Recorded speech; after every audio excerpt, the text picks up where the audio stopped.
हे बघा, या खड्ड्यामध्ये टायर गेलं, ही माती खाली बसली लोडमुळं, त्याच्यामुळे ही गाडी फेकल्या गेली. त्यांचं जे बाहेरचे लोक आहेत बिचारे, त्यांचं नशीब चांगलं का त्यांना जीवितहानी त्यांची झाली नाही तर हा 6वा ते 7वा बळी असता या रोडचा एवढ्या जागेतला.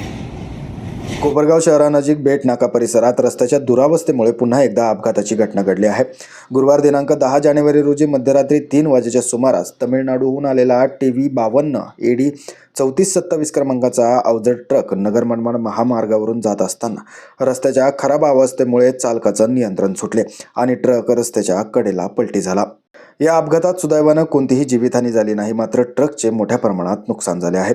ट्रक पलटी झाल्यामुळे काही काळ महामार्गावरील वाहतूक विस्कळीत झाली होती. स्थानिकांनी तत्काळ मदत कार्य सुरू करून वाहतूक सुरळीत करण्यासाठी प्रशासनाला माहिती दिली. या ठिकाणी याआधीही अपघात घडलेले असून काही दिवसांपूर्वी याच ठिकाणी एक ट्रक पलटी झाला होता. मात्र वारंवार अपघात होऊनही रस्त्याच्या दुरुस्तीकडे प्रशासनाकडून दुर्लक्ष होत असल्याचा आरोप नागरिकांकडून केला जात आहे. सध्या सुरू असलेल्या रस्त्याचे काम अत्यंत संथ गतीने असल्याने अपघाताचा धोका अधिकच वाढत चालला आहे. या खराब रस्त्यामुळे स्थानिक व्यावसायिकांचे दैनंदिन व्यवहार बाधित होत असून ग्राहकांची ये-जा कमी झाली आहे. त्यामुळे सर्वसामान्य नागरिकांनाही प्रवासादरम्यान सतत अडचणी, धोकादायक परिस्थिती आणि मानसिक त्रास सहन करावा लागत आहे. रस्त्याच्या दुरावस्थेमुळे अपघात होत आहेत. प्रशासनाने तातडीने दुरुस्ती करून सुरू असलेल्या कामाची गती वाढवावी अशी जोरदार मागणी नागरिक व व्यापाऱ्यांकडून करण्यात येत आहे. वेळेत उपाययोजना न झाल्यास भविष्यात मोठ्या दुर्घटनेची शक्यता नाकारता येणार नाही, असा इशाराही स्थानिकांनी दिला आहे. वैभव रत्ताटे, आम्ही इथं स्थानिक व्यावसायिक आहोत. तर हे तुम्ही बघताय, ही आजची पहिली घटना नाही या रोडची. आणि आम्ही अक्षरशः, आम्ही तर जाऊ द्या, पण सगळे ह्या रोडला कंटाळलेले आहेत. आणि इतका त्रास आहे सगळ्यांनाच.